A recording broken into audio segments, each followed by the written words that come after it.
আমাদের প্রাচীন বঙ্গে এমনকি ভারতে ১০৮টি শিব মন্দির কেবলমাত্র দুটি স্থানে রয়েছে, আর সেই দুটি রয়েছে আমাদের বর্ধমান জেলাতে। চলুন আজ আপনাদের নিয়ে যাব সেই বর্ধমানের নবাবহাটের ১০৮ শিব মন্দিরে।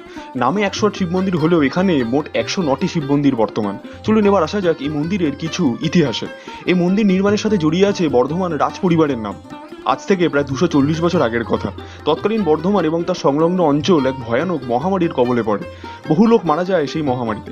প্রজাদের এমন দুর্দশা দেখে তৎকালীন বর্ধমানের মহারাজা তিলকচাঁদের স্ত্রী মহারানী শ্রী বিষ্ণুকুমারী দেবী নিজ দায়িত্বে ইংরেজির প্রায় ১৮৮৮ সাল নাগাদ এই মন্দিরগুলি নির্মাণ শুরু করেন।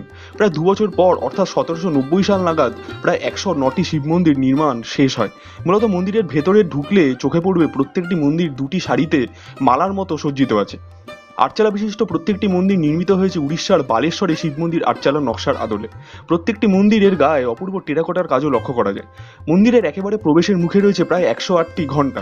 বর্তমানে বর্ধমানের মহারাজ উদয়চাঁদ মহতাব দ্বারা গঠিত একটি পরিষদ এই মন্দিরের রক্ষণাবেক্ষণের দায়িত্বে আছে। বর্ধমান ঘুরতে আসলে অবশ্যই আসবেন এই মন্দিরে।